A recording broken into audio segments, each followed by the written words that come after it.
What is up, guys? It is time for another WWCrew power ranking video. Let's get right into it.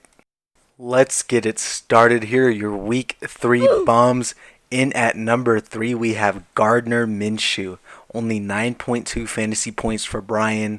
Another week, I think this is back-to-back weeks now, under 10 points for his quarterback position. He still got the win though, but Gardner Minshew was not the answer this last week. Maybe he goes back to Brady. I guess we'll have to find out.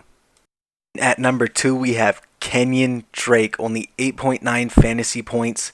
They had a great matchup against the Lions, but the Cardinals just couldn't get anything done on offense, it seemed like. Their schedule is still getting easier, though, in terms of records that their opponents have. So we'll see if the Cardinals will go to Drake more in these next coming weeks. In at number 1, we have Darren Waller as your top bum of week 3, only 2.9 points after putting up over 20 in this last week. I know they're going against the Patriots, which is a tough defense, but the Raiders got to find a way to give Darren Waller the ball. I mean, he's a playmaker. 2.9 points isn't going to get it done, especially when Daniel was in a close game like last week.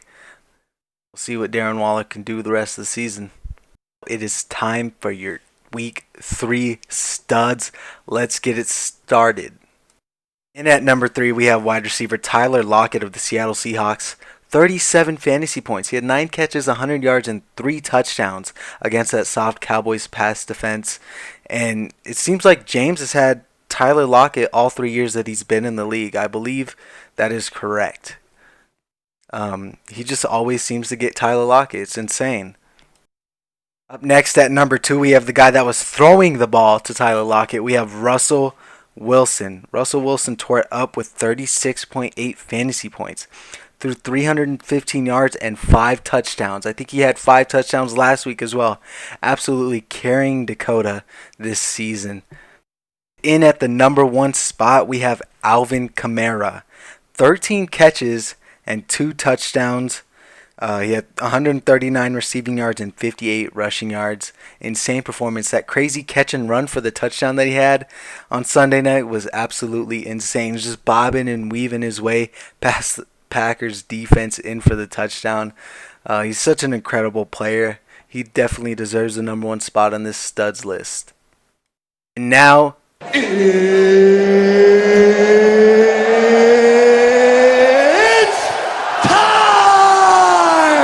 for your week 4 power rankings. Let's get right into it. At number 10, we have Andrew. Once again, back-to-back weeks at the number 10 spot. His roster is looking pretty tough.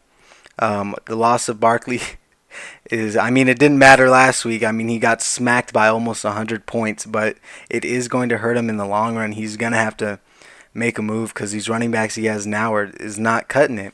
Gurley's inconsistent. He's sharing time with Brian Hill, and then Mark Ingram. That's also a shared backfield with Gus Edwards and J.K. Dobbins.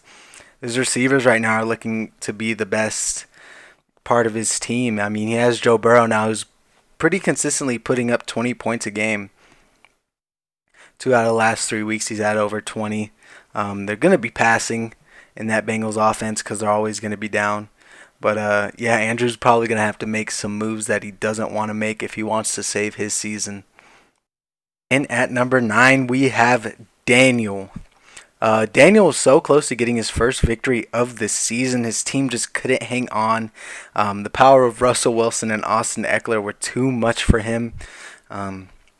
Joe Mixon, he's got to step his game up. I don't know what is going on with him.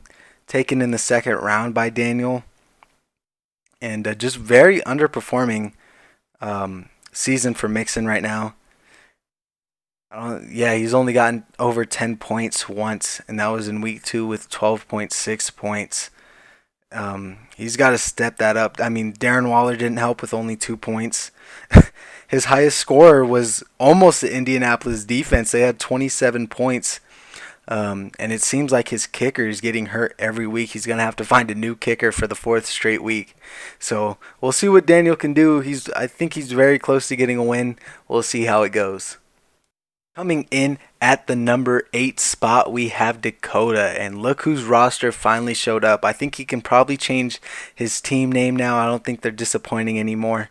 Russell Wilson tore it up. Austin Eckler tore it up. And then Mike Davis, Christian McCaffrey's backup, got tons of volume in that game against the Chargers. Put up 23 points. Had 8 catches to go along with it, I believe. And yeah, he's not gonna have Juju this next week due to the Titans-Steelers game getting postponed until a later date. That could hurt him this week, but his roster's still looking pretty solid so far. We'll see how he does the rest of the season. Number 7 spot, we have Levi, who dropped pretty far down the rankings. Injuries are just taking a toll on his roster. Wide receiver injuries, we got Chris Carson, who's pretty much week to week now. George Kittle's coming back, though, so we'll see if George Kittle can get back into his 2018/2019 form. And then Dak Prescott's lighting it up, over 400 passing yards this last week. It's going to be tough for Levi. He's got to make some moves, possibly upgrade that bench. He's going to be missing Steelers defense this week due to the Titans and Steelers game being postponed as well. Things are not looking good for Levi right now. See if he can grab a dub in week 4. At the number 6 spot, we have James. I know some of you guys may think this is a little bit low for him, considering he put up 196 points last week, which is the highest point total of the season so far by anybody.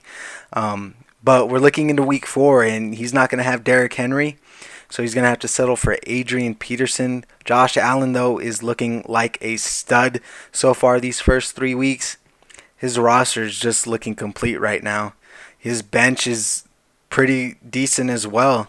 He's going to get Le'Veon Bell next week, and I believe Deebo Samuel back next week too. So he's definitely got the roster. I think he's going to be making a push. Expect him to go on a win streak. In at the number 5 spot, smack dab in the middle of the rankings, we have Greg. Greg's running backs, outside of Kareem Hunt, haven't been doing too much. I mean, we have Kenyon Drake, who just made the bums list. Their schedule is going to be easing up, so they need to step up the run game very fast, or else things could get out of hand. They started out the season hot. They were 2-0. But Greg might get Michael Thomas back this week. We'll have to see how that turns out. And then he also has DK Metcalf, who has been a stud so far this season.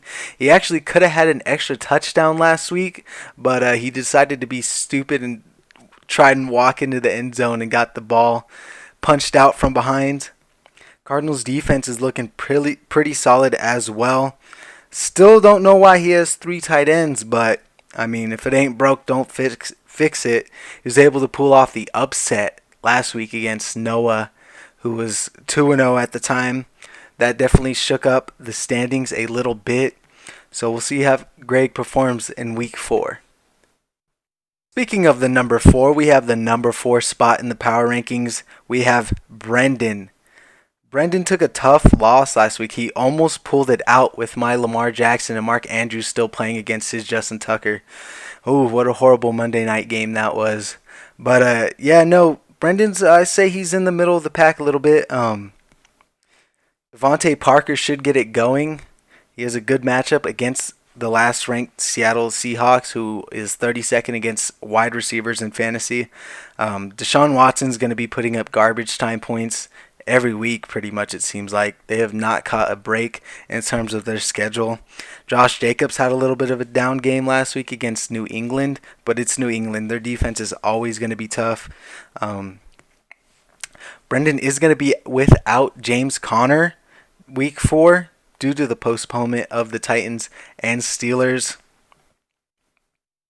Brendan's got a little bit of work to do on his bench. Seems like he's starting the same dudes every single week, and I don't blame him because it's not a bad starting lineup, but sometimes you just have to play matchups, even if that means taking guys from your bench and putting them in your starting lineup. We'll see what Brendan could do in week 4. Coming in at the number 3 spot, we have Noah. Tough loss for Noah as he got his first loss of the season last week. Things are looking good for him too, going into week 3. I feel like Noah has a pretty boom or bust roster. Either they're all going to go off or they're not. Obviously, if they all go off, he has a good chance of winning that game, depending on what his opponent does. But last week was not a good week for Noah. His bench needs some help. He has Odell and David Johnson, but you can't really start them right now. They're not really having a great season.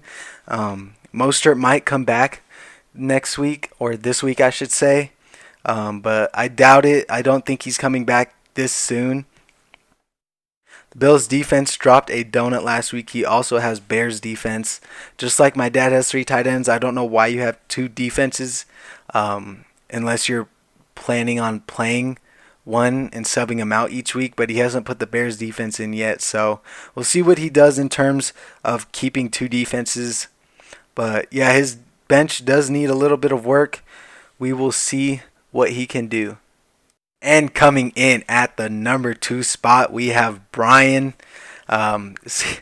The only sucky part about Brian's roster is his quarterbacks. I know Brady dropped like 23 points last week, but he didn't play him. He played Minshew, who dropped less than 10. But yeah, no, once all of his wide receivers get healthy, I bet you he cannot wait to start all 3 of them.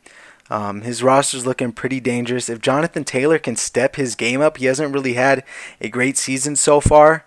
But, I mean, it also doesn't really matter because Kamara is playing as if Brian is starting 2 running backs anyways.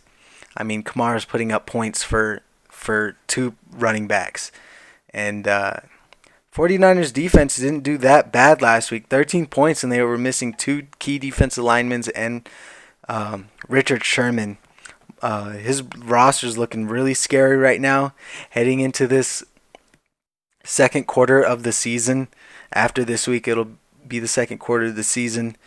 But if he can figure out the quarterback issues, then I can see Brian going on a little bit of a win streak here. And coming in at the number 1 spot in Week 4 Power Rankings is me.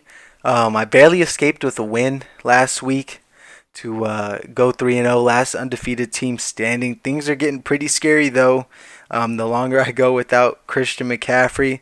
But I'm still finding a way to win. Hopefully I can keep that up in this next week.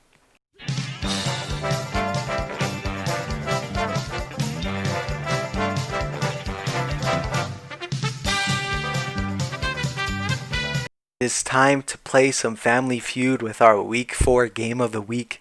We have number 5 Greg versus number 1 Trent. I'm 5-2 in my last 7 meetings against my dad. So we'll see how that goes. Some key matchups we are looking for is Kyler Murray versus Lamar Jackson, Kenyon Drake versus James Robinson, and DK Metcalf versus Calvin Ridley. Don't know if Michael Thomas is playing or not, so I'll decide to leave him out. Key matchup we're looking for in this one is Kyler Murray versus Lamar Jackson. Both have very good matchups, so we'll have to see where it goes from there. I think it's going to be a very good quarterback battle here in Week 4. Alright guys, that's it for your Week 4 Power Rankings. Hope you guys enjoyed. And as always, keep grinding.